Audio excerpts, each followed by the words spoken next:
दोस्तों, मैं हूं आपका दोस्त देवेंद्र नामदेव और आप देख रहे हैं मेरे चैनल पर आपका बहुत बहुत स्वागत है। पिछले वीडियो में आपने बहुत ही लाइक और बहुत ही सपोर्ट किया आपने मेरे चैनल को, जिससे कि आज मैं आपके लिए लेकर के आया हूँ एक नई रेसिपी। बहुत ही शानदार रेसिपी है। आप चाहो तो इसको सुबह मॉर्निंग में ब्रेकफास्ट में ईजिली बना सकते हो। तो आज मैं आपको बता रहा हूँ बेसन और आलू का शानदार नाश्ता। तो सबसे पहले हम ले रहे हैं यहाँ पे 100 ग्राम बेसन, 4 छोटे आलू जिनको मैंने उबाल लिया है, धनिया थोड़ा ज़्यादा लीजिए जिससे कि जब हम इसका नाश्ता बनाएंगे तो इसका जो टेस्ट है, जो अच्छा टेस्ट आ सके। हाफ़ टेबल स्पून जीरा, हाफ़ टेबल स्पून अजवाइन, नमक स्वादानुसार, हाफ़ टेबल स्पून लाल मिर्च पाउडर, हाफ़ टेबल स्पून हल्दी पाउडर और 2 से 3 हरी मिर्च, या जैसा कि आप तीखा खाते हैं उस हिसाब से आप ले लीजिए। तो चलिए शुरू करते हैं।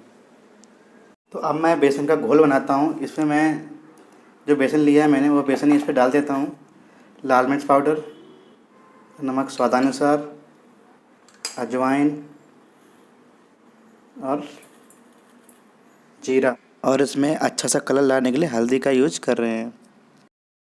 अब मैं इसमें डालता हूँ पानी। मुझे क्या घोल को जो है बिल्कुल पतला करना है, तो इसलिए मैं इसमें पानी थोड़ा ज़्यादा मिलाऊंगा।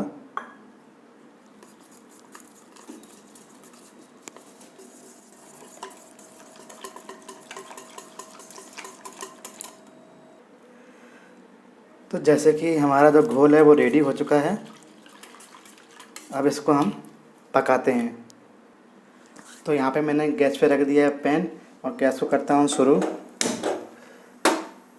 और इसमें मैं 2 चम्मच जो है घी डाल रहा हूँ।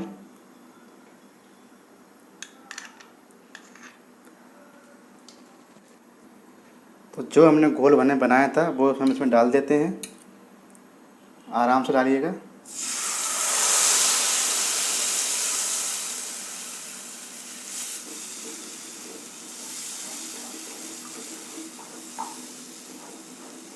बिल्कुल धीमी आंच कर दीजिए, फिर इसको पकाइए अच्छे से और इसको घुमाते रहिए।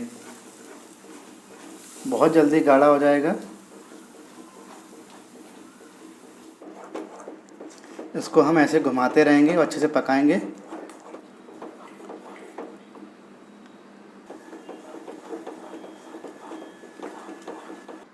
जो बेसन का घोल है वो पक्के हो चुका है तैयार। इसको हम ठंडा करने के लिए रख देते हैं। गैस को बंद कर देते हैं। अब जो हमने आलू लिए थे उनको हम दबा करके इनको इसमें डाल देंगे।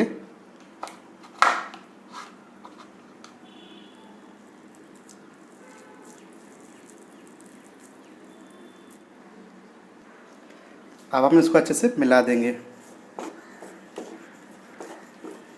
और जो हमने धनिया ली थी उसको डाल देंगे और हरी मिर्च, वो अच्छे से मिला देंगे।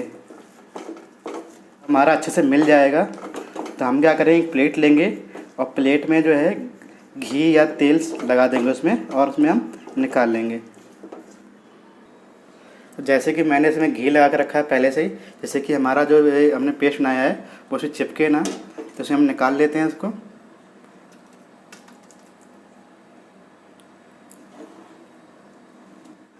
तो हमने इसको निकाल लिया प्लेट में, तो उसको हम अच्छे से इसको इसमें फैला देंगे।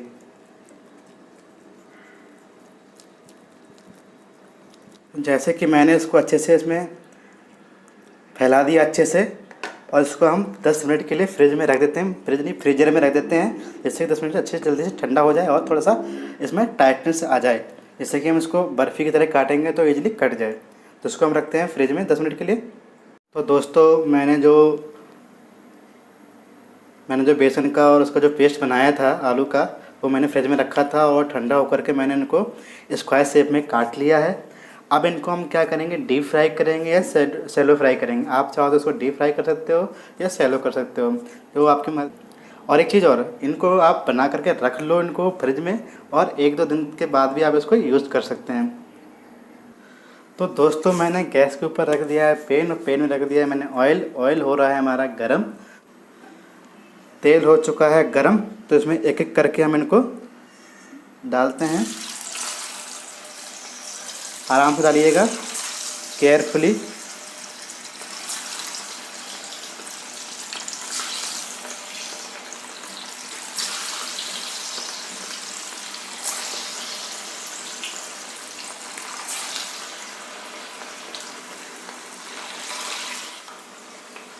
और जब तक हमारे जो पीसेस हैं हल्के गोल्डन ब्राउन ना हो जाए तब तक इनको हम फ्राई करेंगे। और इनको हम क्या है एक एक करके पलटते जाएंगे।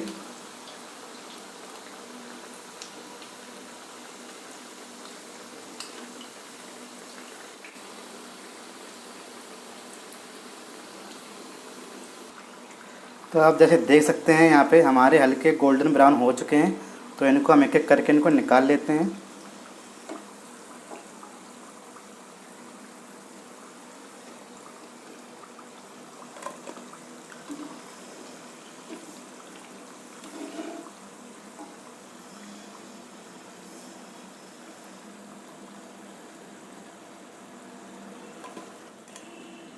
आप देख सकते हैं हल्के गोल्डन ब्राउन हो चुके हैं। ऐसे ही बाकी के जो है हमारे पीसेस हैं उनको हम फ्राई कर लेते हैं। अब मैं आपको एक पीस आपको तोड़ कर दिखाऊंगा।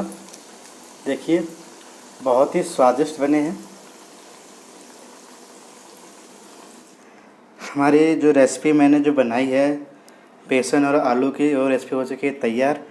अब इसको हम टेस्ट करते हैं। आप चाहो तो इसको हम हरी चटनी या सॉस के साथ खा सकते हैं। तो दोस्तों हमारी रेसिपी हो चुकी है तैयार। इसको आप नाश्ते के साथ खा सकते हैं। बहुत ही स्वादिष्ट और बहुत ही उम्दा क्वालिटी का नाश्ता बना है। इसको आप चाहे हरी चटनी के साथ या सॉस के साथ खाइए, बहुत ही स्वादिष्ट है। अगर आपको ये मेरी रेसिपी अच्छी लगी हो तो प्लीज़ नीचे दिए हुए सब्सक्राइब बटन पर क्लिक कीजिए और मेरे चैनल को सब्सक्राइब कीजिए। और साथ ही साथ लाइक और कमेंट ज़रूर कीजिए, जिससे कि आपका फीडबैक मेरे लिए बहुत ही इम्पोर्टेंट होता है। और अगर आपने बेल आइकन नहीं दबाया तो बेल आइकन का भी प्रेस कीजिए, और ताकि आपको मेरे रेसिपी के नए वीडियो अब तक पहुंच सकें। तो चलिए चलते हैं। जय हिंद, जय भारत।